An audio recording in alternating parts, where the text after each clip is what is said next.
Hi friends, welcome back to my channel. അപ്പൊ ഞാൻ കുറെ ദിവസങ്ങൾക്ക് ശേഷം ഇന്ന് വീണ്ടും ഒരു റെസിപ്പി ആയിട്ട് വന്നിരിക്കുകയാണ്. ഇന്ന് ഞാൻ ഉണ്ടാക്കുന്ന റെസിപ്പി ഭയങ്കര സിമ്പിൾ ആണ്. ആർക്ക് വേണമെങ്കിലും പെട്ടെന്ന് കുക്കറിൽ ഉണ്ടാക്കി എടുക്കാൻ പറ്റുന്ന ഒരു ടൊമാറ്റോ റൈസ് ആണ്. കുറെ പേർക്ക് അറിയായിരിക്കും, പക്ഷെ അറിയാത്തവർ എന്തായാലും കണ്ടിട്ട് ട്രൈ ചെയ്ത് നോക്കണം. നിങ്ങൾക്ക് എല്ലാവർക്കും ഇഷ്ടപ്പെടും. അപ്പൊ നമുക്ക് എങ്ങനെ ഉണ്ടാക്കി നോക്കിയാലോ? ഞാൻ അതിനായിട്ട് ഒരു കുക്കർ അടുപ്പത്തേക്ക് വെച്ചിട്ടുണ്ട്. ഇതിലേക്ക് ഒരു 2 ടേബിൾ സ്പൂൺ നമ്മുടെ നല്ല നെയ്യാട്ടോ ഒഴിക്കുന്നത്. നെയ്യ് അല്ലെങ്കിൽ ഓയിൽ ആയാലും ഒഴിക്കാം. 2.5 സ്പൂൺ ഒഴിച്ചിട്ടുണ്ട്.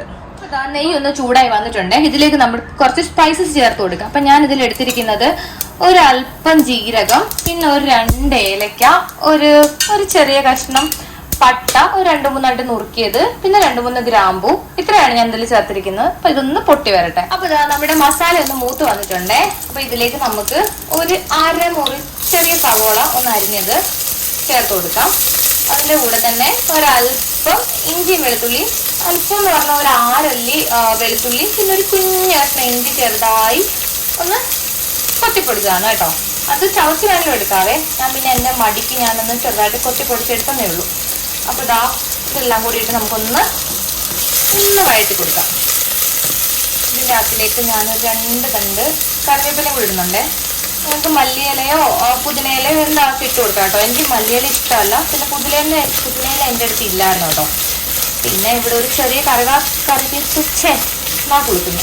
ഒരു കറിവേപ്പുള്ളതിൻ്റെ അഹങ്കാരത്തിൽ ഞാൻ കുറച്ച് കറിവേപ്പില എടുത്തിട്ടുണ്ട്. അപ്പൊ ഇതൊന്ന് നന്നായിട്ട് വഴന്ന് വരട്ടെ. അപ്പൊ സവോളയും കറിവേപ്പിലയൊക്കെ ഒന്ന് വഴന്ന് വന്നിട്ടുണ്ട്. ഇനി ഇതിലേക്ക് നമുക്ക് ഒരു 1.5 മുറി ഇടത്തരം വലിപ്പത്തിലുള്ള തക്കാളിയാണ് കേട്ടോ.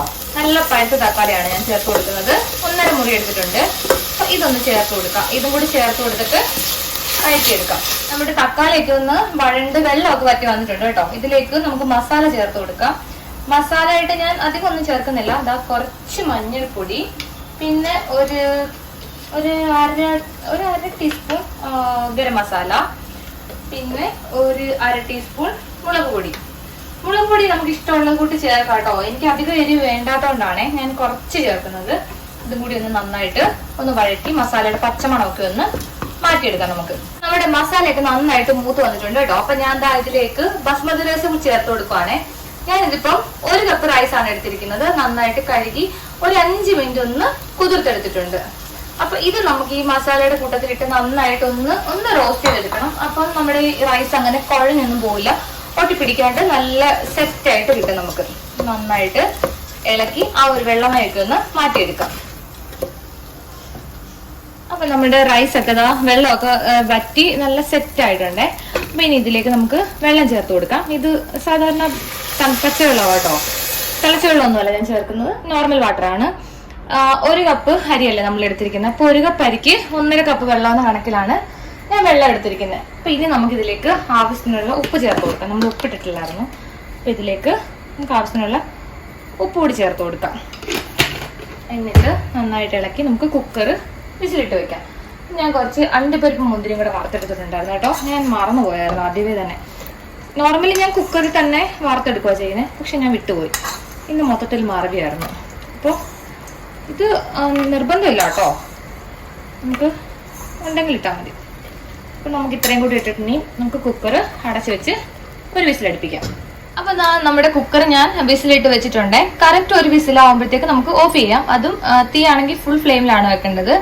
അപ്പൊ ഒന്ന് തിളച്ച് വന്നപ്പോഴത്തേക്കാണ് ഞാൻ മൂടിയത്. ഇപ്പൊ ചെറുതായിട്ട് ആവിയൊക്കെ വന്നു തുടങ്ങിയിട്ടുണ്ട്. അപ്പം ഒരു വിസിലടിക്കട്ടെ, എന്നിട്ട് നമുക്ക് നോക്കാം. അപ്പൊ കറക്റ്റ് ഒരു വിസിലായപ്പോ തന്നെ ഞാൻ കുക്കർ ഓഫ് ചെയ്തിട്ടുണ്ടായിരുന്നേ. ഇപ്പൊ ഓഫ് ആയിട്ട് കുറച്ച് ടൈമായി. അപ്പൊ നമ്മുടെ വിസിലൊക്കെ ഒന്ന് പോയിട്ടുണ്ട്. നമുക്കൊന്ന് ഓപ്പൺ ചെയ്ത് നോക്കാം. നമ്മുടെ റൈസ് എന്തായാലും നോക്കാം. നമ്മുടെ റൈസ് ഒക്കെ നല്ല വെന്ത് നല്ല പാകത്തിനായിട്ടുണ്ട്. അധികം അങ്ങനെ ഒരു വെള്ളമയോ ഒന്നും ഇല്ല. അധികം വെന്ത് കുഴഞ്ഞൊന്നും പോയിട്ടില്ല. ഇനി തണുക്കുമ്പോഴത്തേക്ക് നമ്മുടെ കറക്റ്റ് സെറ്റ് ആയിക്കോളും. പിന്നെ നിങ്ങളുടെ ആവശ്യത്തിനനുസരിച്ച് നിങ്ങൾക്ക് മുളക് പൊടിയൊക്കെ കൂട്ടുകയോ കുറയ്ക്കുകയോ ചെയ്യാം കേട്ടോ. എനിക്ക് അധികം എരിവ് വേണ്ടാത്തതുകൊണ്ടാണ് ഞാൻ അധികം എരിവ് ചേർക്കാത്തത്.